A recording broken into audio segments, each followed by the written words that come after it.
ခွေးတိုင်းဒေသကြီးကံကောခရိုင်တွင်ကရောဒေသနဲ့စေတုတ်ရမျိုးနယ်အတွင်းတွေမှာဆိုရင်မြန်မာနိုင်ငံကတိုင်းရင်းသား135မျိုးမပါသေးတဲ့လူမျိုးတစ်ခုနေထိုင်တဲ့ကြေးရွာပေါင်း60လောက်ရှိပါတယ်။အဲ့ဒီရွာ60လောက်ကလူဦးရေ2500ခန့်ဟာဆိုရင်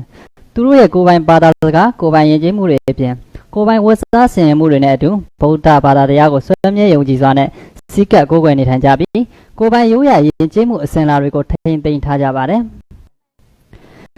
သူတို့တွေကသူတို့ရဲ့ဘဝအစဉ်ဆက်ကထိန်းသိမ်းလာတဲ့ရိုးရာယဉ်ကျေးမှုတွေကိုမပြောင်းမပြတ်အောင်ထိန်းသိမ်းနေထိုင်ခဲ့ကြပါတယ်။အသက်မွေးဝမ်းကြောင်းအနေနဲ့အမျိုးသားတွေကမြေပဲစပားနဲ့ဟင်းသီးဟင်းရွက်တွေကိုရာသီလိုက်စိုက်ပျိုးရေးလုပ်ကိုင်ကြပါတယ်။ဒါပြင်ကျွမ်းရနွားတွေကိုလည်းတပိုင်မွေးမြူကြပါသေးတယ်။အဲ့ဒီလူမျိုးစုကအမျိုးသမီးတွေဟာမိသားစုရဲ့စားဝတ်နေရေးအတွက်တစ်ဖက်တစ်လမ်းကနေဝင်ငွေရရှိအောင်ရိုးရာရက်ကန်းတွေလည်းရက်လုပ်ကြပါတယ်။အဲ့ဒီလိုကိုယ်ပိုင်ယဉ်ကျေးမှုတွေကိုထိန်းသိမ်းလုပ်ကိုင်နေကြတဲ့လူမျိုးကတော့တောင်သားလူမျိုးလို့ခေါ်တဲ့လူမျိုးစုပါဒါပေမဲ့သူတို့ကမြန်မာနိုင်ငံမှာရှိတဲ့တိုင်းရင်းသား135မျိုးထဲမှာတော့ပါဝင်ခဲ့ခြင်းမရှိသေးပါဘူးတောင်သားလူမျိုးတွေဟာလွန်ခဲ့တဲ့နှစ်ပေါင်း1800ကျော်ကပြူလူမျိုးတွေစီကနေဆင်းသက်လာတယ်လို့ဆိုပါတယ်သူတို့ကပကံပြည်ရဲ့နောက်ဆုံးမင်းဆက်သမုဒ္ဒရာဇာမင်းကတပ်ဖြတ်တာကြောင့်ပကံကနေပုံတောင်ညာတောင်ရဲ့အနောက်ဘက်ချင်းပြည်နယ်အဆက်အထိပြေးလွှားပုံရှောင်ခဲ့ကြရပါတယ်ထီလင်းမျိုးနဲ့ထမ်းမေကုန်းကျေးရွာကတောင်သားလူမျိုးကော်မတီဝင်ဦးကျော်စိန်ကတော့အခုလိုပဲရှင်းပြပါကျွန်တော်တို့တောင်သားလူမျိုးကဆင်းသက်တယ်ဆိုတော့တမိုင်းရပါဘောလေဒီ AD တရားခုနှစ်ဘကနေငန်းကြီးဟိုထူထောင်ခဲ့တဲ့သမုဒ္ဒရာမင်းကစောက်တော့မှကျွန်တော်တို့ဒီတောင်သားဖြစ်ခဲ့ရတယ်ဘောလေအစားတော့ကျွန်တော်ယူပါလေပကန်ဒီခေတ်တရားပြစီပြီးတော့မှပကနေငန်းကိုစတင်ပြီးတော့ခဲ့တဲ့သမုဒ္ဒရာမင်းကနေမှမင်းပြိုမင်းလို့ဆိုတော့အဲ့ဒီကခုနှစ်က AD တရားခုနှစ်တုန်းကသူညံတက်တယ်ပြီးတော့မှဒီယူရွာဒီရွာကြီးဖြစ်တဲ့ဒီတောင်ပကြီးရွာကဒီမောင်စိမ့်နဲ့နမခင်မူရာဆိုတဲ့မောင်မမြောက်တဲ့ပြက်ခတ်စားနေတဲ့မိသားစုပေါ့လေမောင်မမြောက်အဲ့ဒီခင်မူရာကိုတော်ကော့ပရမပြမြောက်တယ်ဒီ AD တရား24ခုနှစ်မှာဒီမောင်စိမ့်နဲ့ဒီရောက်တော့မောင်စိမ့်နဲ့တမုတ်မင်းနဲ့ပြဿနာဖြစ်ပြီးတော့မှကျွန်တော်တို့ဒီစားတီစီပြစ်ဒဏ်ပေးလို့ဒီမောင်စိမ့်ရဲ့တကွာဒီမျိုးတွေစုတာဒီပကံဒီပြောကနေမှကျွန်တော်ပြစ်ခဲ့တာပေါ့လေပြစ်ပြီးတော့ဒီပကံကနေပြီးတော့မှဒီဒီမျိုးတွေပကံကြီးဒေတာတန်ဖိုးကြီးရက်မှာတုံးကြီးကြာနေခဲ့တယ်အဲ့ဒီနေရာမှာခါတော့ပန်းကြတော့ဒီတမုတ်တင်မင်းရဲ့စစ်တီတော်တွေလိုက်လာလို့ကျွန်တော်တို့ဒီပခုတ်ကိုရဲ့နောက်ကဒီဘုံတော်ဘုံရောကိုကြောဖြတ်ပြီးတော့မှ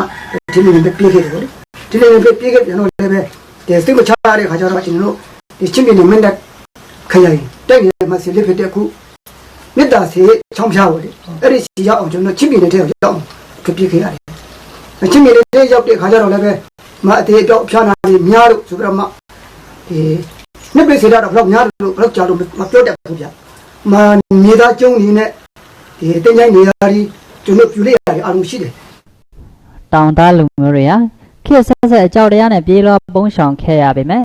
ပြူလူမျိုးတွေကဆင်းသက်လာတဲ့ရိုးရာဝတ်စားဆင်မှုဘာသာစကားရကန်းရလောက်ချင်းတဲ့အပြင်ပြူခေတ်ကလောက်ကင်ခဲ့တဲ့ပပွဲပညာနေထိုင်ခဲ့တဲ့အစာအုပ်နဲ့ခြေတန်းရှည်အိမ်တွေကိုထိမ့်သိမ်းခဲ့ကြပါတယ်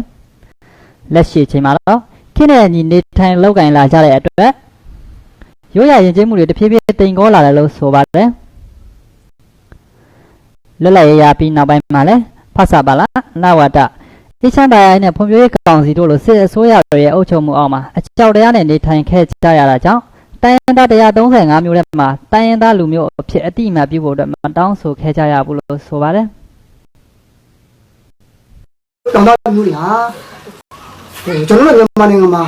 အစပရမရဲကနေခဲ့တဲ့မျိုးတွေဖြစ်တယ်ဒါတော့ဒီနေ့ဒီချိန်ကမှာပြည်သူမြန်မာနိုင်ငံထဲမှာလူမျိုး135မျိုးထဲမှာကျွန်တော်တို့ဘာကြောင့်တောင်သားမျိုးတွေမပါရတယ်လေအဲ့တော့ဒီမပါရတဲ့အကြောင်းကလည်းဒီသမိုင်းကြောင့်ကြောက်ရွံ့ချစ်လက်ပြမဖြစ်ပြပုံအောင်ရလို့မလို့ဒီဘုံချုပ်ပွေရှိုးနေရလို့မလို့လူမသိနဲ့နေရချင်းကြောင့်မလို့မပါခဲ့ရဘူးခေစစ်ပြည့်ခဏဒီမှာဒီကိုရမြန်မာလည်းပဲဒီတောင်သားတွေမျိုးညာအတိမညာအတိဘုညာဘုဒ္ဓတာပွင့်နေမှာတော့ဒီစိတ်ဒီထဲမှာကတိုင်းကျူပြည်ကျူဒေသအကျိုးကိုဆောင်ရနေနိုင်မယ်လို့ဒါကြောင့်မလို့တိုင်းကျူပြည်ကျူမြန်မာတို့ရဲ့အကျိုးဒီမှာတေဖို့ခွင့်ရအောင်တိုင်းပြည်ရဲ့ဒီပွင့်တဲ့တမင်တွေကိုတက်ခွင့်ရအောင် ဒါဆိုရင်ပြင်နေမယ်ဆိုတော့အကောင့်ဆုံးဖြစ်တယ်လို့ကျွန်တော်အဲ့လိုပဲတကောရပါတယ် ကံကောခရိုင်ကရောဒေတာကိုတောင်ရောနဲ့မြောက်ရောရဲ့လို့ခေါ်ကြပြီးလောင်းရှည်စောကြောက်ထုမျိုးနယ်တို့ကိုတော့တောင်ရောလို့ခေါ်ကထီလင်းကံကောနဲ့ပုံတောင်ညာတောင်ဘက်တို့ကိုတော့မြောက်ရောလို့ခေါ်ကြပါတယ်တောင်သားလူမျိုးတို့နေထိုင်ရာမြို့နယ်တွေမှာမြို့နယ်ချင်းဆက်တဲ့ကတ္တရာလမ်းတွေကြောင့်ကောင်းမွန်ပေမဲ့လည်းကြီးရွာချင်းဆက်လမ်းတွေကတော့မိုးရသည်မှာဆိုရင်ကူတန်ရောင်းဝယ်ရေးနဲ့ကျန်းမာရေးကိစ္စတွေအတွက်တွာလာဖို့အခက်အခဲဖြစ်ရတာလို့ဆိုကြပါတယ်2014ခုနှစ်ကစတင်ပြီးတောင်သားလူမျိုးကိုတိုင်းရင်းသားလူမျိုးဖြစ်အသိအမှတ်ပြုဖို့အတွက်တိုင်းရင်းသားလူမျိုး16ဦးပါဝင်တဲ့တောင်သားလူမျိုးကော်မတီကိုစတင်ဖွဲ့စည်းဆောင်ရွက်ခဲ့တယ်လို့ဆိုပါတယ်ပြုံမျိုးနယ်စုလို့ဆိုရမယ်အထောက်အထားတစ်ခုကတော့ပကံမျိုးအောင်မှာရှိတဲ့ရာဇကုမာရောကြောက်စာမှာပြုံမွန်းမြန်မာပါဠိဆိုပြီးကြောက်စာကပီးထိုးထားတာယနေ့အထိအထင်ရှားရှိပါတယ်ကော်မတီဖွဲ့ရတော့ရင်ဆုံးဖွဲ့တာတော့2004တုန်းကနေဖွဲ့တာခုလက်ရှိရတော့2019ရှိတော့ပြီဒီကြားကာလမှာနည်းနည်းဆက်တက်ပြတ်တာပြီးတော့ရှိခဲ့တာပဲကျွန်တော်အနေနဲ့ကတော့ကျွန်တော်ဖွဲ့စည်းနေတော့ဒီတူဆိုရင်နည်းနည်းနိုးကြွမှု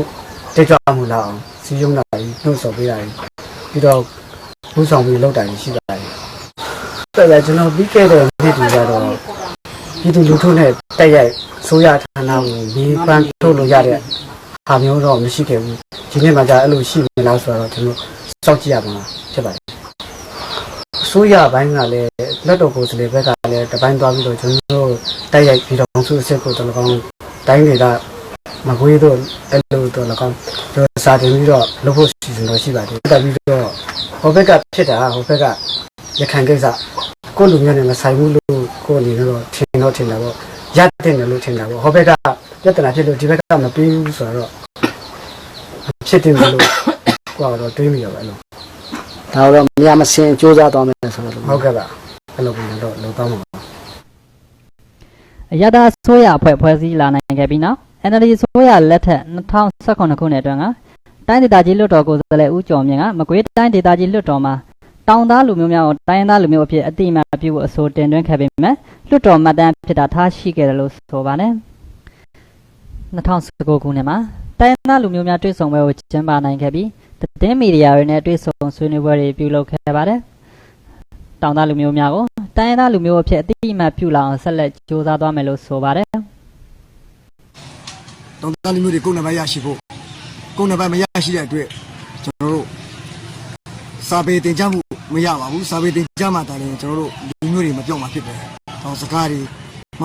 ပပြောင်းအောင်စာပေတင်ကြားဖို့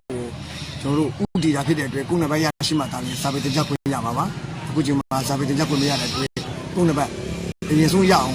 ကျွန်တော်စူးစမ်းမှာဖြစ်ပါတယ်။တော့ကိုယ်နှံပါရရှိအောင်ကျွန်တော်တို့ခြေလမ်းတန်းချင်း